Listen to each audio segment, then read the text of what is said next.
Hello, everybody. Today we are going to return to talking about multiplication and division, which is sort of the big idea for third grade. So we're going to refocus on multiplying and dividing today and for the next several weeks. So today's a little bit of a review. We want to make sure that you remember what multiplication is, what it means, and what that commutative property is. So just a quick reminder, multiplication is basically like repeated addition. So if I have something like, ooh, that's a little thicker than I wanted, sorry.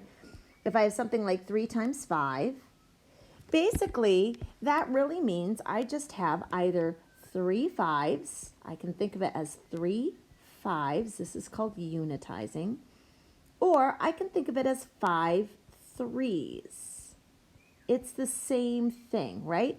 3 times 5 means I've got either 3 5s or 5 groups of 3, 5 3s.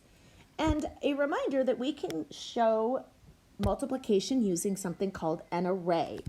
So if I see a 3 times 5, the expression 3 times 5, I can either make 3 rows of 5 items, like this, 3 rows of 5 items.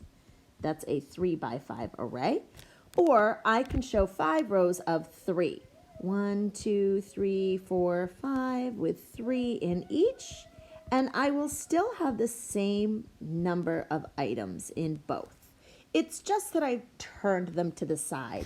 And that's what we call the commutative property. Okay, so the commutative property basically means that it doesn't matter which way I multiply my two factors, whether I do 5 times 3 or 3 times 5, they're going to end up being the same answer.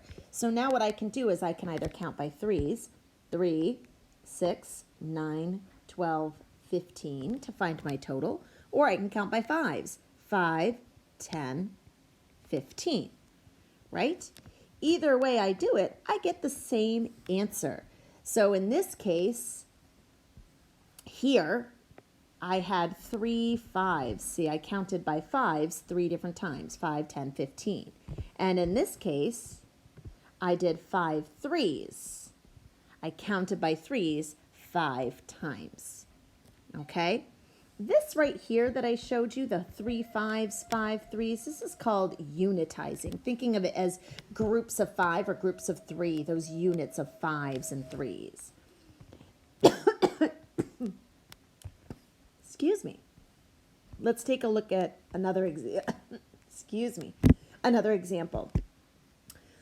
Let's say I have something like 7 times 4. You might be saying to yourself, well, I'm not very good at skip counting by 7s, Ms. Davis. This isn't really something we've done yet. You are totally right. And 7s are a little tricky, though you should be practicing them. So why can't you just switch it around and think of it as 4 times 7? In this case, you guys should be getting pretty good at counting by 4s. And you can say, I'll just skip count by 4s 7 times.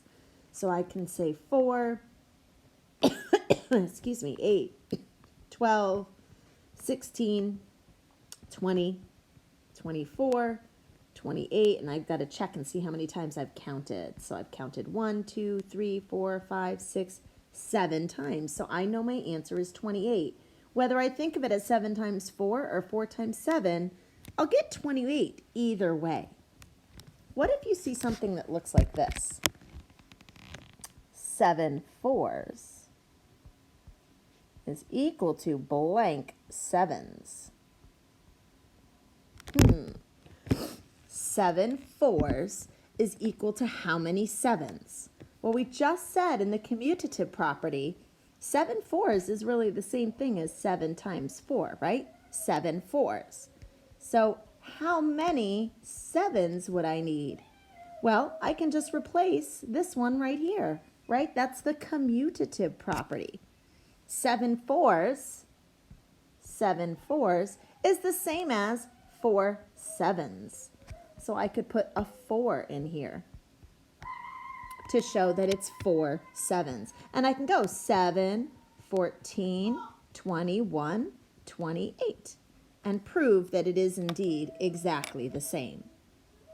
So for today's activity, you're going to see 3 different arrays. I want you to write both multiplication facts that match the arrays and complete the expression underneath with the unitizing. Remember, unitizing looks like this when we're saying 7 4s, 4 7s. On the last page, you're going to do some matching. So you're going to look at the left expressions and draw a line to match them with the one that is the same on the right. Good luck, and let me know